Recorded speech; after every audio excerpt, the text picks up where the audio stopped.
René Barjavel, le prince blessé. Allô, ici Radio Bagdad. Vous êtes à l'écoute de Radio Bagdad sur ondes longues, sur ondes moyennes, sur ondes courtes et ultra courtes, sur toutes les ondes que vous voudrez et sur les autres aussi, car il faut que le monde entier reçoive aujourd'hui la nouvelle. Notre souverain bien-aimé, commandeur des croyants, béni d'Allah, le grand calife Haroun al-Rachid vient d'avoir un fils. Au cours de la très longue vie qu'Allah lui a accordée, notre souverain bien-aimé a fait don de lui-même, pour leur bonheur, à 13 742 épouses. C'est la dernière choisie, la plus jeune, la plus rose, la plus ronde, Fatima la bien-aimée. Elles furent toutes les bien-aimées, qui a reçu d'Allah la grâce de porter en son sein le fils né ce soir. Il est venu au monde les yeux ouverts, ce qui signifie qu'il sera toujours à la recherche de la lumière. Qu'Allah lui accorde de la trouver et qu'il vous accorde, à vous qui écoutez, la paix et la joie. Sa mère a donné au glorieux garçon le nom d'Ali. Qu'il soit béni, elle et lui. Il n'y a qu'un seul Dieu, c'est Dieu.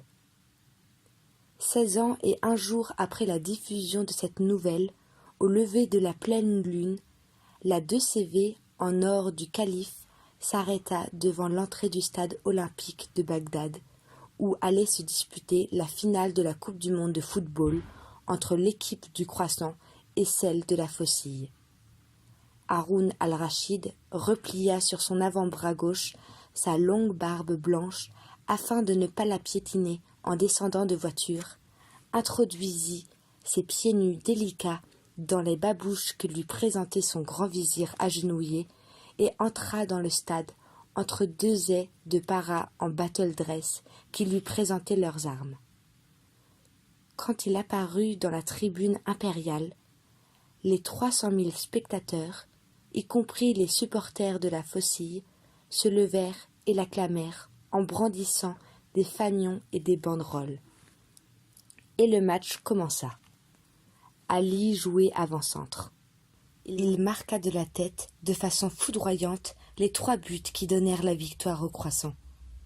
Ce fut si beau que les 2 équipes réunies le portèrent en triomphe. Les paras durent tirer dans la foule qui avait envahi la pelouse et se précipiter vers lui comme la mer. Chacun voulait en emporter un morceau, tant l'amour qui l'inspirait était grand. Il était le plus beau, le plus vaillant, le plus doux, le plus intelligent des garçons de l'Empire et peut-être du monde. Quand il apparaissait à la télévision, ses grands yeux purs ouverts sur la profondeur de son âme, les femmes de Bagdad sentaient toute la chaleur de leur sang se concentrer au même endroit de leur corps, et certaines, parfois, mouraient. Après avoir essuyé une larme de joie, Haroun al-Rachid rentra au palais. Il traversa le jardin bleu où chantaient les rossignols et les fontaines, et le vent frais de la nuit lui caressait les joues avec douceur. Il traversa le harem et tendit sa barbe à baiser à celle de ces femmes qui ne dormaient pas encore. C'était tout ce qu'il pouvait faire maintenant pour elles. Depuis la naissance d'Ali, Allah lui avait retiré sa jeunesse.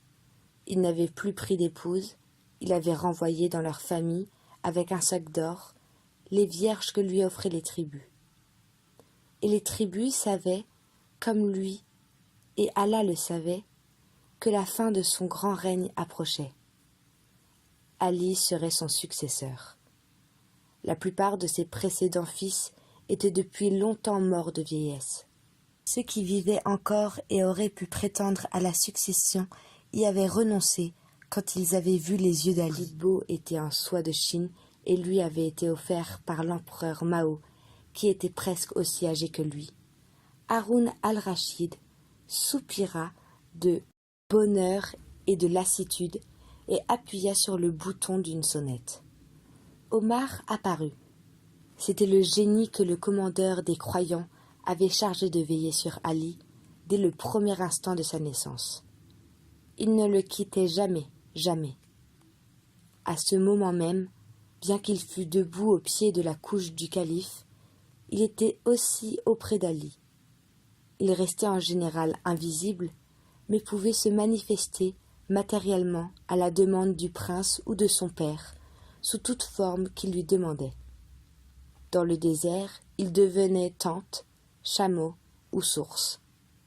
Au palais, il pouvait être petit chien ou cinéma ou n'importe quoi selon le besoin ou le devoir. Quand on ne désirait rien de précis, c'était lui qui décidait.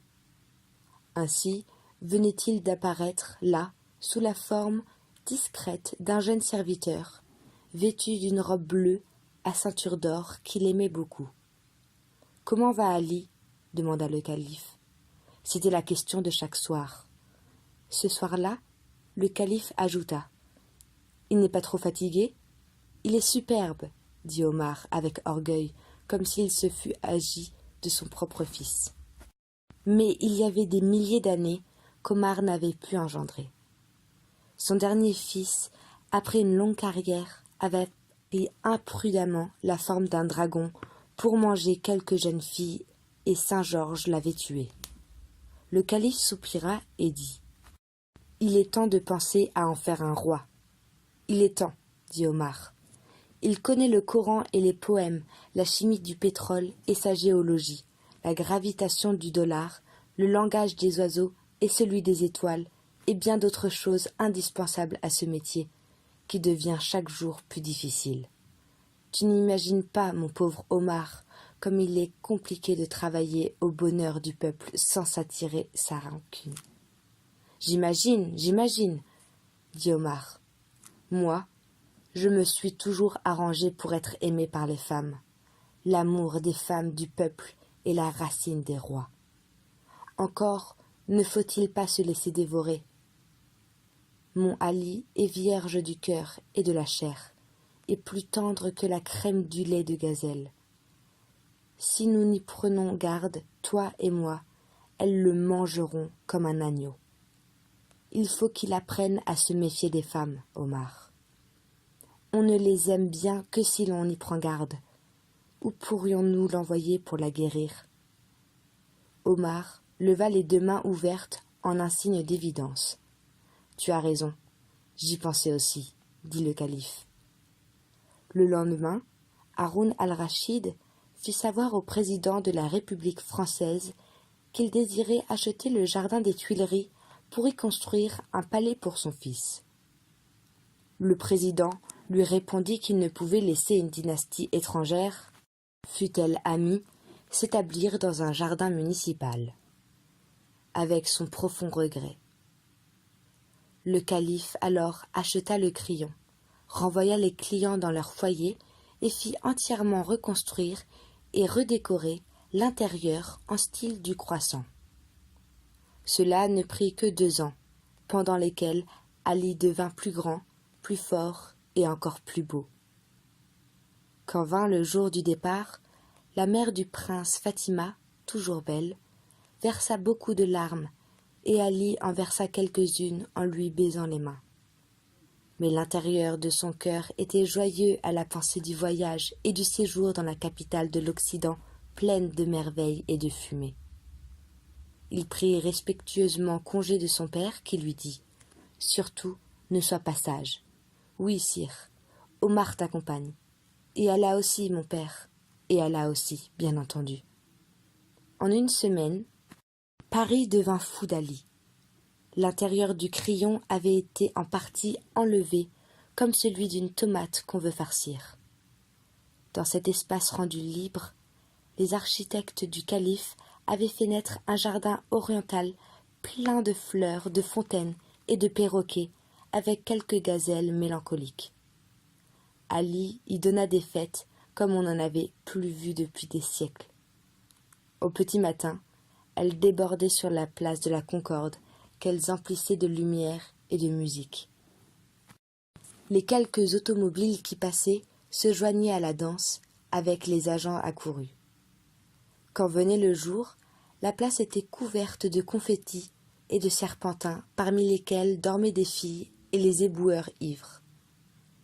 Le visage du prince paraissait sur la couverture de toutes les revues.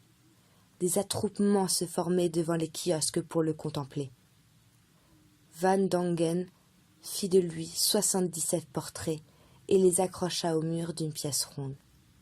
Il s'assit sur un pouf, tournant, au centre de la pièce, au point exact où les 77 immenses regards du prince regardaient, et on ne put plus l'en faire bouger. Le pinceau qu'il tenait à la main devint sec. On inhuma le peintre sur place. Ce lieu se nomme depuis le musée du regard. Toutes les buveuses d'or aux grandes dents, toutes les adolescentes romanesques et naïves, toutes les femmes mûres, incomprises, se ruèrent vers Ali. Omar se rappela les craintes du calife et, pour empêcher que son jeune maître fût dévoré, il le revêtit sans qu'il le sût d'un scaphandre invisible et magique qui le gardait à l'abri. Ali recevait ses admiratrices, se réjouissait de les trouver belles, dansait et jouait avec elles, les emmenait aux Maxims, aux courses, à Deauville, à 300 à l'heure dans sa Maserati, avec une pluie de contraventions, les déshabillait dans sa somptueuse chambre pleine de coussins, de lamets, de miroirs et de lévriers du désert, batifolait, les embrassait, les chatouillait et s'endormait sans faire rien de plus. Omar se manifestait alors sous la forme d'une grande et forte servante à moustache et évacuait les désolés dont Ali ne se souvenait plus au réveil. Mais, à être si bien préservé, le prince, après 6 mois de séjour à Paris, possédait encore autant d'innocence qu'à son arrivée. Omar, laissant la moitié de lui-même veiller sur son sommeil, fit faire en un instant à l'autre moitié le voyage de Bagdad pour rendre compte à Haroun al-Rachid et demander des instructions. Le calife l'écouta, assis sur un tapis qui avait 1000 ans d'âge, les yeux presque clos et les 2 mains croisées dans sa barbe. Enfin, Omar, qui avait gardé sans y penser l'apparence de la servante moustachue, termina par ces 2 mots. Et voilà. Le calife rouvrit les yeux, releva la tête, regarda le curieux aspect du génie et lui dit « Tu as bien l'air de ce que tu es, une vieille bête. Ce n'est pas la peine d'être plus âgé que le mont Harara pour avoir si peu de jugement. Tu devrais savoir que ce ne sont pas les femmes qui sont dangereuses, mais une femme.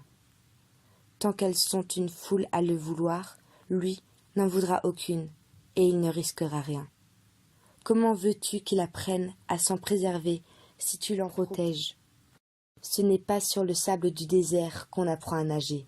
Jette-le à l'eau. » 3 secondes plus tard, Omar dépouilla Ali de son scaphandre et introduisit dans son lit toutes les filles nues du Crazy Horse Salon qui venaient de terminer leur spectacle. Mais elles étaient exténuées et s'endormirent.